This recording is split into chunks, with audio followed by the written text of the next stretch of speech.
파란 집에 여름이 왔어요. 커다란 파란 집에 여름이 왔어요. 풀벌레가 노래하고 빨랫줄에 널린 옷이 바람에 부풀고 아이들은 냇가에서 개구리를 쫓아요. 민들레 꽃이처럼 흩어지는 아이들 소리 들어봐요. 까르르 웃고 외치는 소리. 집안에선 쉿, 쉿, 난로 위 주전자 물 끓는 소리. 꾸룩꾸룩 파이프 속 물 흐르는 소리. 유리창 불빛 깜빡이면 뜰에선 반딧불이 깜빡여요. 이제 조금씩 하루해가 짧아져요. 반짝반짝 잔디밭 이슬, 탁탁 닫히는 여행 가방. 잘 있어, 파란 집. 아이들이 외쳐요. 문이 걸리고 창문이 굳게 닫혀요. 뜰에서는 풀이 바람에 쓰러져 누워요. 커다란 파란 집이 조용해져요. 정말 그럴까요? 똑똑 수도꼭지에서 물방울 떨어지고 휙 찬장 문이 열려요. 생쥐가 바삐 먹어치워요. 여름이 남긴 마지막 빵 부스러기. 들어봐요. 각작각작 각작거리는 소리. 팔랑팔랑 바깥에선 나뭇잎이 떨어져요. 커다란 파란 집에 가을이 온 거예요. 구석진 창가, 저녁빛 속에 집 짓던 거미, 유리창이 그리는 눈 그림을 지켜봅니다. 들어봐요. 휘어지고 갈라지는 눈 그림 소리. 빗장 풀린 문으로 살며시 들어온 고양이. 생쥐 찾아 온 집안을 돌아다녀요. 툭! 양초를 건드려 마룻바닥에 떨어뜨리곤 난로 견 나무 상자 안에서 둥글게 몸을 말아요. 들어봐요. 고양이가 날카롭게 발톱 가는 소리. 흔들흔들 천장 아래 밧줄이 앞뒤로 흔들려요. 고양이 몰래 새 하나가 숨어 있어요. 파이프 얼어붙어 물소리 잠들고 지붕 위로 고요히 눈이 내려요. 커다란 파란 집에 겨울이 온 거예요. 살금살금 나갔던 고양이는 종종거리다 나무 상자로 되돌아와요. 들어봐요. 고양이가 눈 털어내는 소리.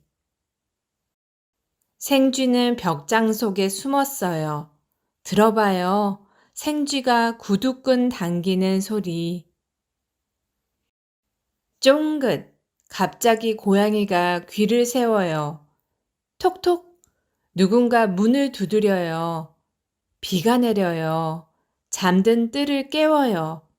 커다란 파란 집에 봄이 온 거예요. 크로커스 새싹이 쑥 땅 위로 올라와요. 달팽이가 쏙 집 밖으로 머리를 내밀고요.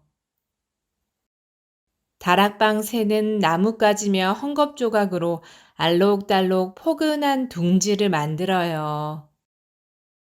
고양이가 계단을 올라요. 구석진 곳마다 머리를 들이밀어요. 그러다 침대에 몸을 쭉 뻗고 아무도 모르는 꿈을 꿔요. 들어봐요. 가르랑거리는 고양이 소리. 똑똑 파이프가 녹아 물방울이 떨어져요. 다락방 새는 잠자코 둥지에 앉아 있어요. 무엇을 기다릴까요? 컹컹 멀리서 개가 짖어요. 활짝 마침내 대문이 열리고 창문이 열리고 온갖 문이 기지개 켜요. 안녕, 파란 집. 아이들이 외치며 낚싯대와 노를 꺼내요. 들어봐요.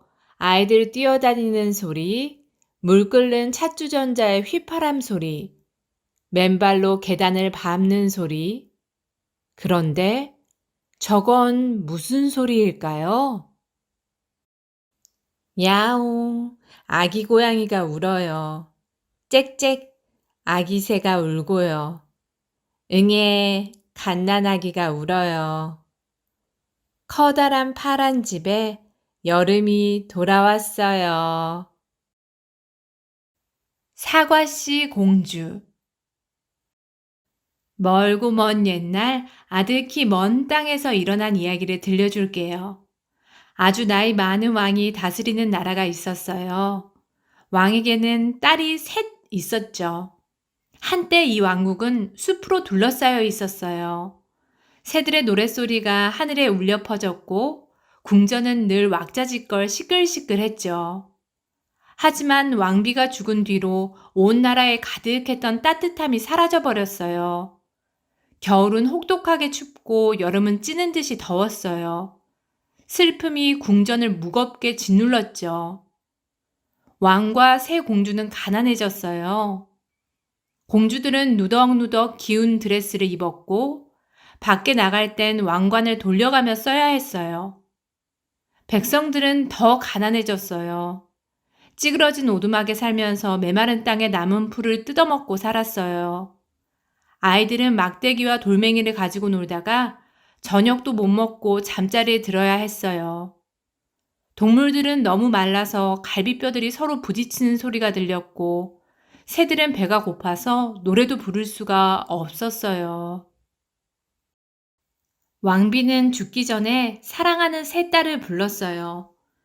딸들이 어머니를 언제나 기억할 수 있도록 자기 물건을 하나씩 고르라고 했죠. 첫째 딸 수잔나가 먼저 골랐어요. 수잔나는 곧장 반짝이는 돌로 장식된 구두를 집어들었어요. 굽이 높고 고운 주홍색 구두였죠. 구두를 신자 키가 좀 더 커 보였고 자신이 아주 중요한 사람처럼 느껴졌어요. 둘째 딸 미란다의 차례가 왔어요. 미란다는 왕비가 가진 보석과 장신구들 가운데 마음에 쏙 드는 걸 고르느라 한참 생각했어요. 마침내 은과 진주로 장식된 멋진 거울을 골랐죠. 미란다는 늘 거울을 들여다보고 자기가 세상에서 가장 아름다운 공주라고 생각하며 시간을 보냈어요. 마지막으로 가장 어린 공주의 순서가 되었어요. 셋째 공주의 이름은 세러니티였죠. 세러니티는 어릴 때부터 좋아했던 평범한 나무 상자를 골랐어요. 상자 속에는 공주가 갓난아기일 때 왕비가 모았던 7가지 물건이 들어있었어요. 온갖 마술에 걸린 물건들이었죠. 빗방울을 흩뿌리는 병, 일렁이는 햇살 한 줌, 무지개의 작은 조각, 별림새의 깃털 하나, 이슬 머금은 거미줄, 나이팅게일의 노래 한 가닥, 그리고 오른쪽 바닥에는 아주 조그만 사과씨가 담긴 비단 주머니가 있었어요. 세러니티는 상자 속에 들어있는 물건을 천천히 들여다보곤 했어요. 물건 하나하나에서 어머니의 냄새를 맡을 수 있었고 어머니가 살아있을 때의 아름다운 왕국이 떠오르기도 했죠. 시간이 흘러갔어요. 어느 날 왕이 새 딸을 불러놓고 말했어요. 이제 나는 늙었단다. 내가 죽은 뒤 이 왕국을 다스릴 사람을 너희 셋 중에서 선택해야겠다. 너희에게 과제를 주겠다. 각자 자신만이 할 수 있는 뭔가를 만들도록 해라.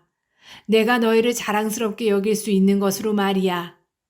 7날 7밤이 지난 뒤에 너희가 무엇을 하였는지 보고 결정하겠다.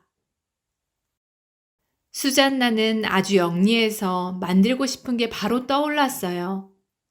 나는 세상에서 가장 높은 탑을 만들 거야. 달까지 닿을 만큼 아주 높은 탑이어야 해. 누구나 볼 수 있는 탑을 만들어서 백성들이 볼 때마다 내가 얼마나 중요한 사람인지 생각하게 할 거야. 사람들은 내가 왕국을 다스린다는 게 자랑스러워서 배가 고픈 것쯤은 신경도 안 쓰겠지. 수잔나는 왕국에 있는 나무를 전부 가져오라고 명령했어요. 백성들은 머리 위를 덮어주던 지붕도 집짐승을 안전하게 지켜주던 울타리도 죄다 가져와야 했어요. 누구든 공주의 명령을 어기려는 생각만 해도 궁전 지하에 있는 낡고 깜깜한 감옥에 가두어 버렸어요. 미란다도 영리했지만 거울을 들여다보며 자기가 얼마나 아름다운지 감탄하느라 새로운 생각을 떠올릴 시간이 없었어요. 옳지. 언니가 달까지 닿는 높은 탑을 만든다니 나는 별까지 닿는 탑을 만들어야겠어. 언니는 하찮고 낡아빠진 나무로 만들지만 나는 반짝이는 금속으로 만들어야지. 사람들은 그 빛나는 탑을 볼 때마다 내가 얼마나 아름다운지 생각하게 될 거야. 내가 왕국을 다스린다는 게 자랑스러워서 가난쯤이야 아무렇지도 않게 생각하겠지. 미란다는 곧바로 왕국에 있는 모든 쇠붙이를 다 가져오라고 명령했어요. 밥솥, 주석 냄비, 구리로 만든 종, 세 장까지도 깡그리 가져오라고 했죠. 공주의 명령을 어기는 사람이 있으면 발로 걷어차서 낡고 깜깜한 지하 감옥에 가두어 버렸어요. 이제 여러분은 막내 공주 세러니티가 무엇을 할지 궁금할 거예요. 아마 막내 공주가 셋 중에서 가장 영리하다거나 가장 아름답다거나 왕이 가장 사랑하는 딸일 거라고 짐작하겠죠. 옛 이야기에서는 흔히 그러니까요. 과연 그럴까요? 사실 세러니티는 아주 자그맣고 수줍음을 많이 탔어요. 게다가 특별히 아름답지도 않았어요. 가끔은 궁전 지하에 낡고 깜깜한 감옥에 갇히는 꿈을 꾸기도 했죠. 수잔나와 미란다가 종종거리며 돌아다니는 동안 세러니티는 자기가 가장 좋아하는 자리에 앉아서 어머니가 주신 나무 상자를 들여다보았어요. 언니들은 예쁘고 영리해. 하지만 난 이 작은 사과씨만큼도 중요하지 않아. 무얼 하면 아버지가 나를 자랑스러워할 수 있을까? 세러니티는 왕국의 메마른 땅을 바라보며 곰곰이 생각했어요. 다시 나무 상자 안에 있는 7가지 보물로 고개를 돌리는데 어디선가 어머니의 목소리가 들려왔어요. 어머니는 보물 하나하나가 왕국의 언덕과 숲을 샅샅이 돌아다니며 깊이 생각한 끝에 찾아낸 것들이라고 말했죠. 세러니티는 왕비가 살아있을 때 왕국이 얼마나 근사했는지 떠올렸어요.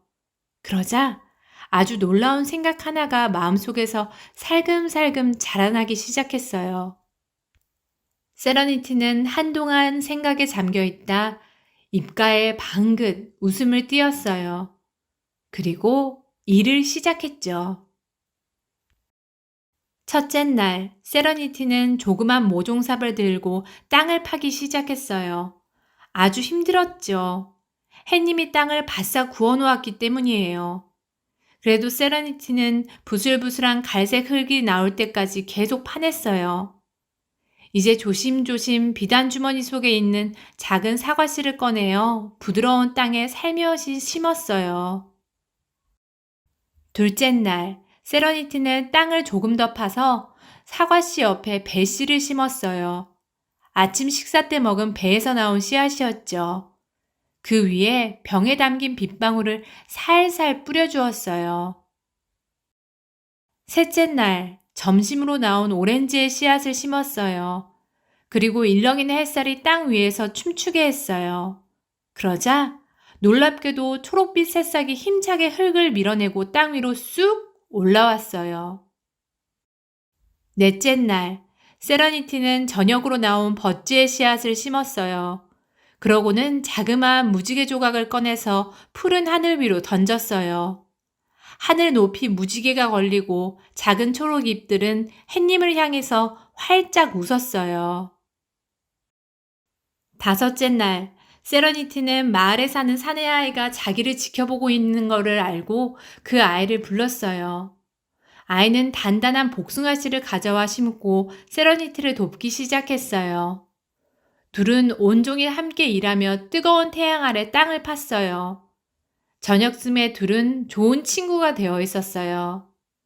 세러니티는 궁전으로 돌아가기 전에 별림새의 깃털로 일렁일렁 바람을 일으켜 땅을 시원하고 부드럽게 어루만져 주었어요. 사내 아이의 이름은 조셉이었어요. 여섯째 날, 조셉은 어머니에게 올리브씨를 얻어서 가져왔어요. 이야기가 날개를 달고 널리 퍼져나가자 다른 사람들도 오렌지나 레몬 씨앗을 선물로 가져왔어요. 사람들은 세러니티와 조셉을 도와 땅을 파고 물을 주고 씨앗을 뿌리고 나무도 함께 심었어요. 오래전 기억을 되살려 땅과 풀과 나무 돌보는 방법을 가르쳐 주기도 했죠. 해가 지기 전에 세러니티는 어린 사과나무에 연한 새 이파리와 꽃봉오리 위로 이슬 머금은 거미줄을 들이웠어요. 일곱째 날이 되자 궁전담 너머는 푸릇푸릇하고 어린 풀과 나무들로 덮여갔어요. 하지만 세러니티는 걱정이 되었어요. 이 모든 나무들이 자라면 얼마나 아름다울지는 충분히 상상할 수 있었죠. 하지만 바로 다음 날 왕이 결정을 내릴 때까지 나무가 무럭무럭 자라서 온 땅을 푸르게 할 수는 없었어요. 저녁이 오자 세러니티는 갑자기 모종삽을 내려놓고 조셉을 바라보았어요. 더러운 손과 흙 묻은 옷을 훑어보았죠. 공주가 말했어요. 소용없어. 아버지는 나를 선택하지 않을 거야. 그러자 조셉이 공주를 다독여 주었어요. 나무는 무럭무럭 자랄 거야. 어린 사과나무가 얼마나 튼튼하게 자라났는지 봐. 우리는 그저 가만히 기다려야 해. 하지만 땅 위에 어둠이 내리자 세러니티는 지치고 풀이 죽었어요. 눈에는 눈물이 고인 채 마지막으로 한 번 더 나무 상자를 열었어요. 그리고 작은 사과나무 가지들 사이로 나이팅게일의 노래가 흐르게 했어요.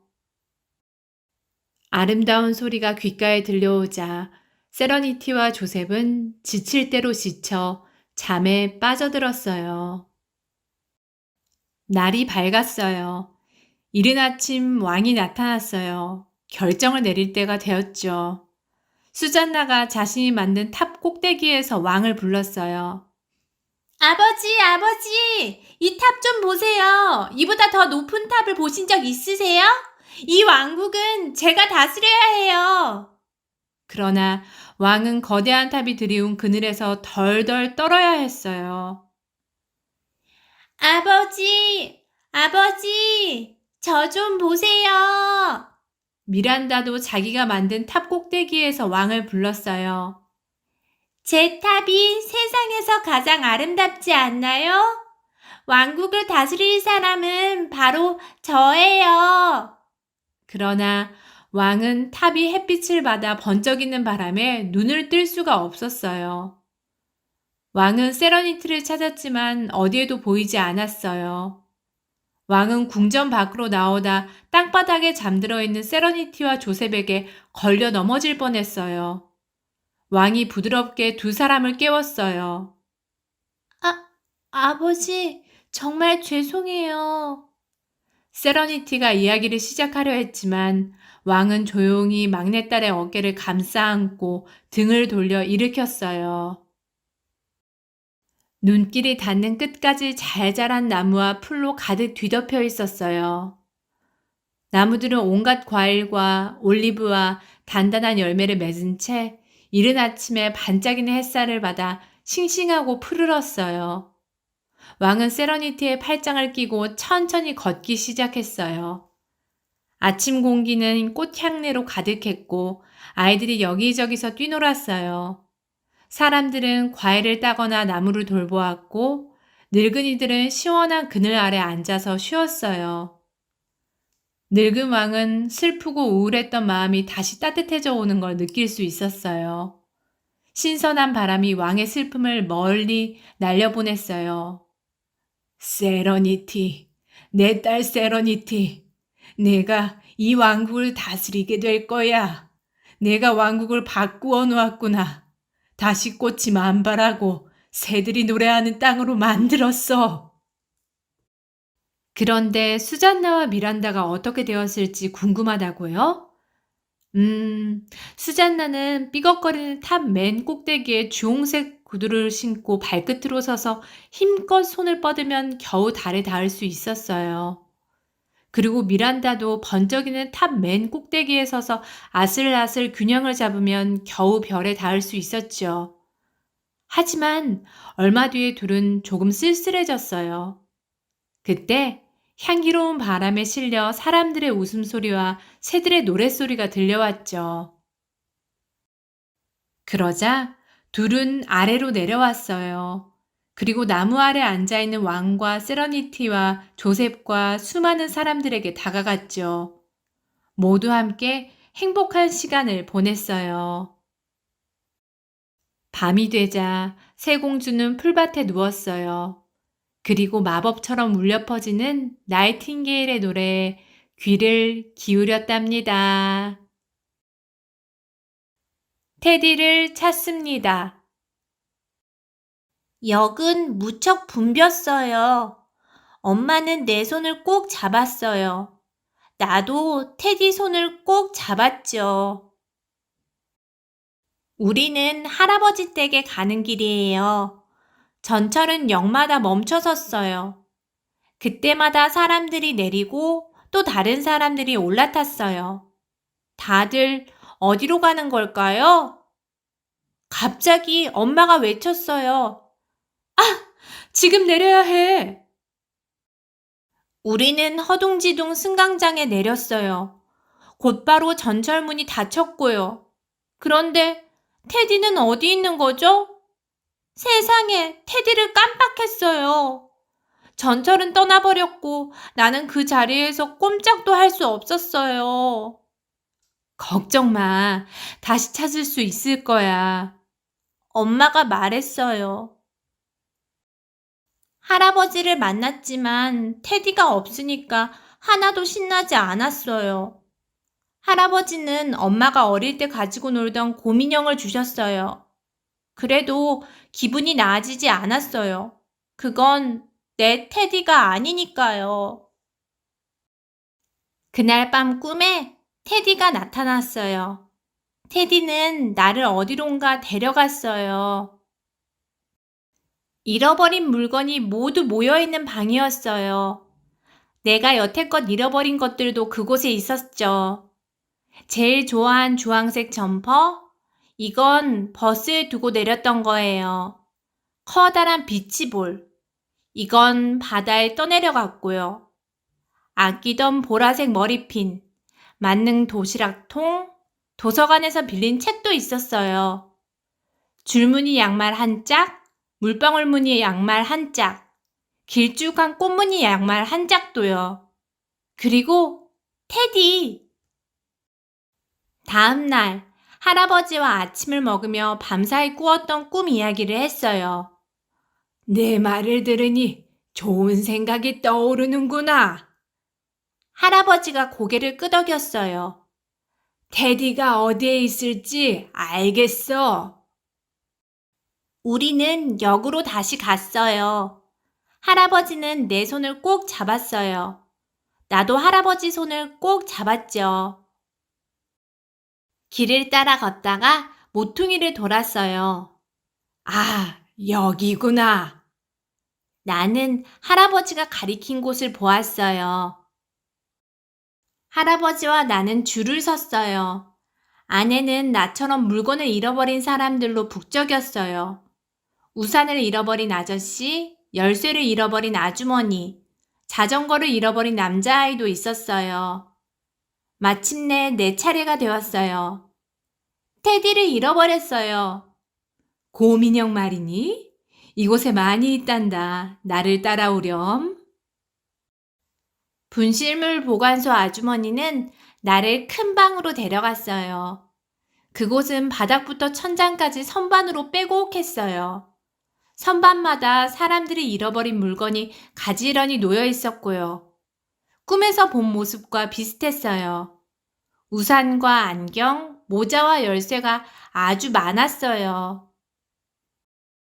가방과 공, 책도 가득했어요. 바이올린, 피에로 인형, 장난감 공룡, 틀니, 물 뿌리는 호스와 하늘하늘한 원피스, 동물 얼굴 가면, 온갖 신기하고 멋진 물건이 잔뜩 있었어요. 누군가와 함께였다가 혼자가 된 물건들이 덩그러니 놓여 있었어요. 마침내 곰인형이 가득한 선반이 나왔어요. 커다란 노란색 곰도 있고 작은 분홍색 곰도 있었어요. 털이 북슬북슬한 곰도, 못생긴 곰도, 오래된 곰도, 새 곰도 있었죠. 그리고 테디! 저기 맨 위에서 나를 기다리고 있었어요. 나는 테디를 품에 꼭 안았어요. 그리고 큰 소리로 말했죠. 고맙습니다. 우리는 역으로 다시 왔어요.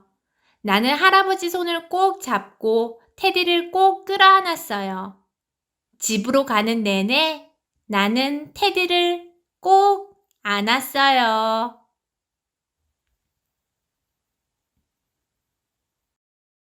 흰곰 가족의 실내화 배달 소동. 흰곰 신발 가게가 평소보다 많은 손님들로 붐비고 있어요. 바로 오늘이 1년에 딱 한 번 할인을 하는 날이기 때문이죠. 가게에서 손님을 맞이하는 삼남매와 엄마는 아침부터 몹시 바쁘게 일하고 있답니다. 모두들 수고했어요. 오늘 저녁은 특별 메뉴예요. 우와, 잘 먹겠습니다. 그때 창가에서 콩콩콩 하는 소리가 들렸어요. 부엉이 우편 배달부가 찾아왔습니다. 흰곰 신발 가게 앞으로 편지가 왔어요. 무지무지 작은 편지네. 누가 보낸 거지? 조그만 편지에는 더 조그만 글자로 이렇게 쓰여 있었습니다. 흰곰 신발 가게 사장님께 안녕하세요. 갑작스러운 편지에 놀라셨죠? 다름이 아니라 내년 3월 3일에 키득키득 숲속에 키득키득 학교가 새로 생깁니다. 아기 다람쥐 103마리가 학교에 입학을 하는데 그 친구들의 실내화를 만들어주시면 고맙겠습니다. 키득키득 학교 교장으로부터. 두 번째 장에는 지도가 들어 있었어요. 단체 주문이군. 내일부터 곧바로 시작해야겠어. 신발 장인인 아빠와 할머니는 아기 다람쥐들의 실내화를 만들기 시작했습니다. 제일 가느다란 바늘과 제일 가느다란 실로 아주 촘촘하게 바느질을 했어요. 이건 돋보기가 없으면 힘들겠는걸. 할머니가 말씀하셨어요. 마침내 실내화 103켤레가 완성되었습니다. 우와, 이렇게 작은 신발은 처음 봤어요. 삼남매는 신기한 듯 초롱초롱한 눈으로 바라보았어요.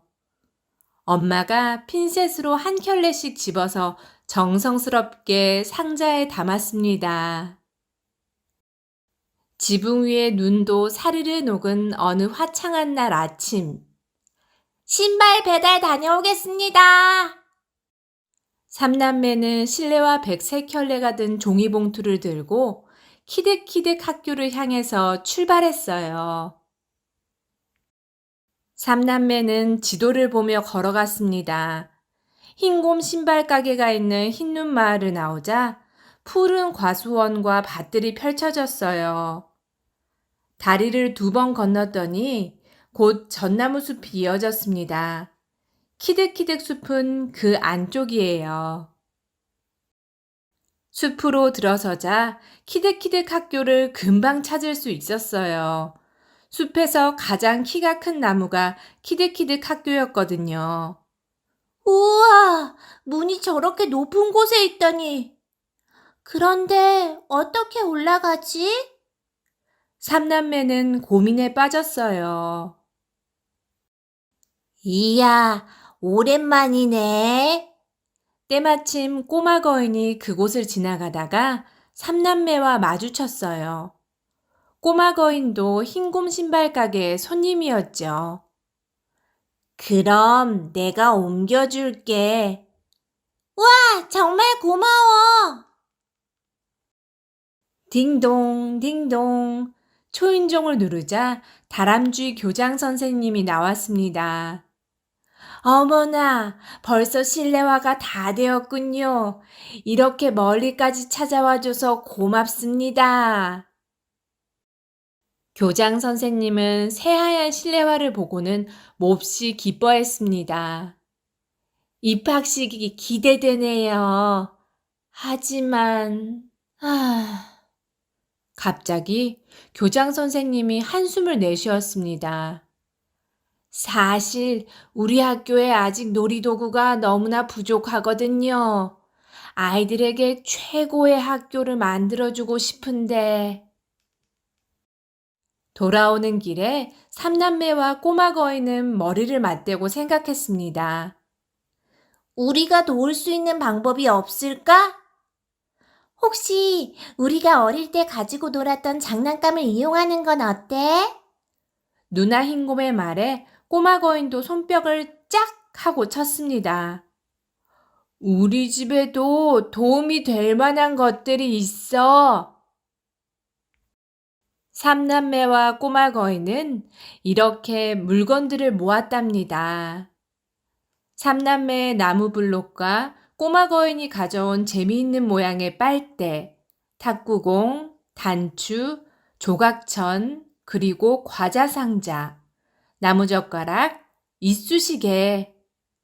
좋아, 이제 다 준비됐어.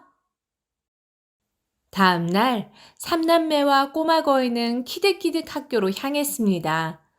삼남매의 나무 블록은 신나는 정글짐으로, 꼬마 거인의 과자 상자는 흥미로운 놀이집이 되었어요. 나무젓가락을 조립하고 단추에 실을 꿰어서 작고 귀여운 그네도 만들었습니다. 이쑤시개를 모으고 조각천을 씌워서 근사한 텐트도 완성했어요. 꼬마 거인은 조그만 쇠망치로 빨대를 나무에 달았습니다. 과연 무엇이 완성되었을까요? 누나 흰곰은 탁구공에 그림을 그려서 하나씩 색칠했어요. 옆에서 그 모습을 지켜보던 교장 선생님이 나도 좋은 생각이 떠올랐어요. 하고는 도토리 깍정이를 모으기 시작했어요. 드디어 입학식 날이 되었습니다. 키득키득 숲은 입학식에 참석하기 위해 찾아온 다람쥐 가족들로 북적거렸어요. 보세요. 여기가 바로 키득키득 학교랍니다. 탁구공은 열기구 풍선 엘리베이터로, 재미있는 모양의 빨대는 기다란 미끄럼틀이 되었어요. 교장 선생님이 만든 도토리 조명도 근사하죠? 여러분, 입학을 축하해요. 교장 선생님은 모든 다람쥐들에게 실내화를 나누어 주었습니다. 아기 다람쥐들은 모두 똑같은 신발을 신고 교실을 이리저리 돌아다녔어요. 다들 즐거워 보이네. 삼남매도 덩달아 기분이 좋아져 마음까지 따뜻해졌습니다.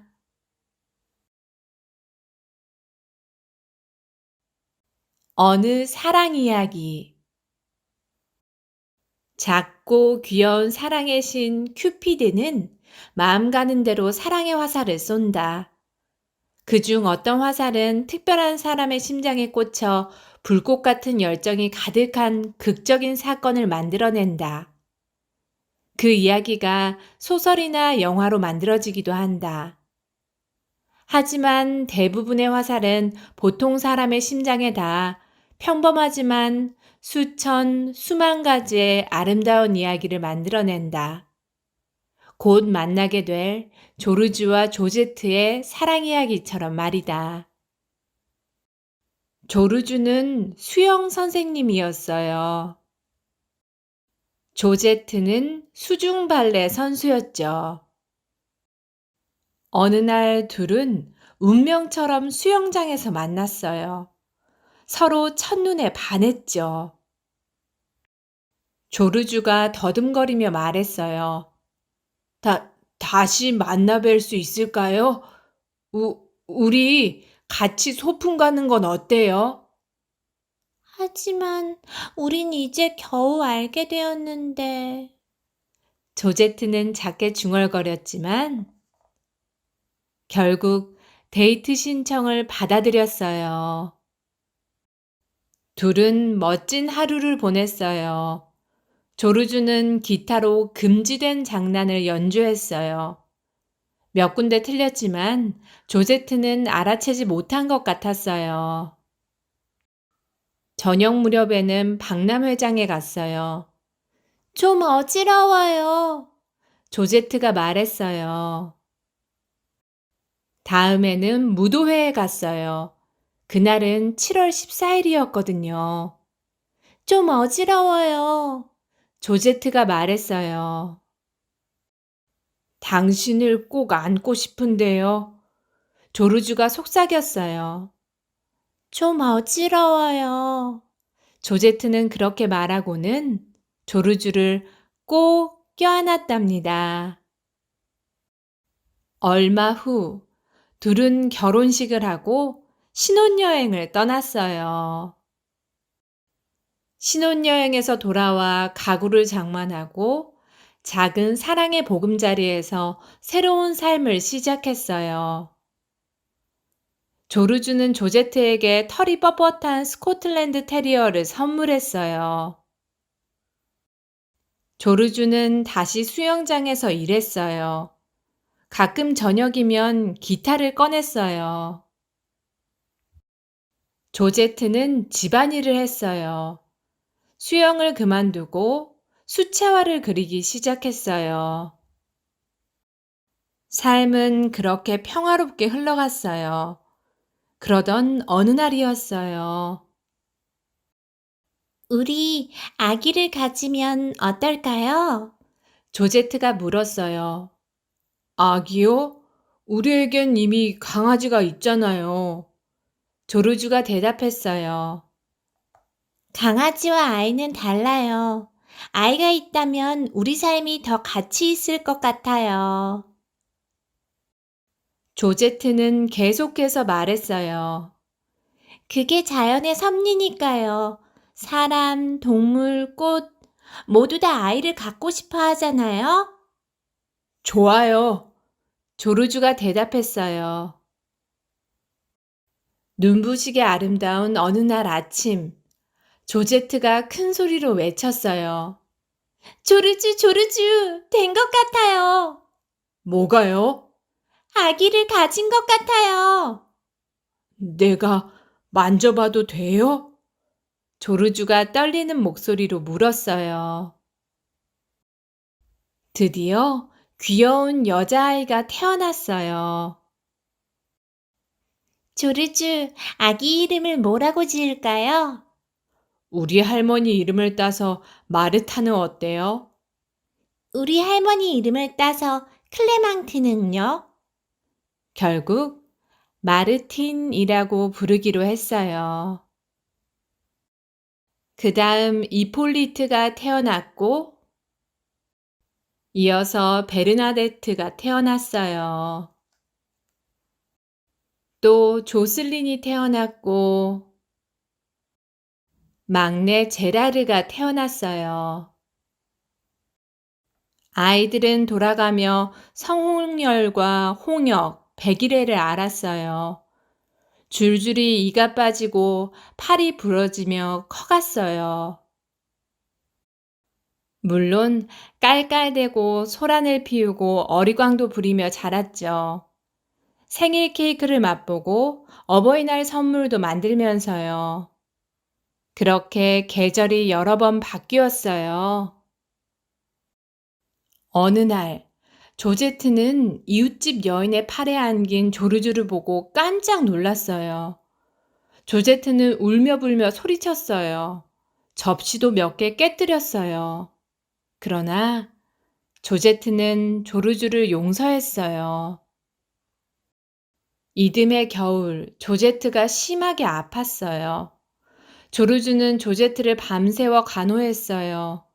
그리고 정성을 다해 보살폈어요. 조제트는 나았어요. 마르틴은 정원사와 사귀었어요. 그러다 시인을 만났고 결국 권투 선수와 결혼했죠. 이폴리트는 서커스단을 따라다니다 고개사가 되었어요. 베르나데트는 애견 미용실을 열었고요. 조슬리는 조산사 자격증을 땄어요. 제라르는 아빠처럼 수영 선생님이 되었어요. 조르주와 조제트는 다시 조용해진 커다란 집에서 오래도록 함께 살았어요. 그러던 어느 날 조르주가 세상을 떠났어요.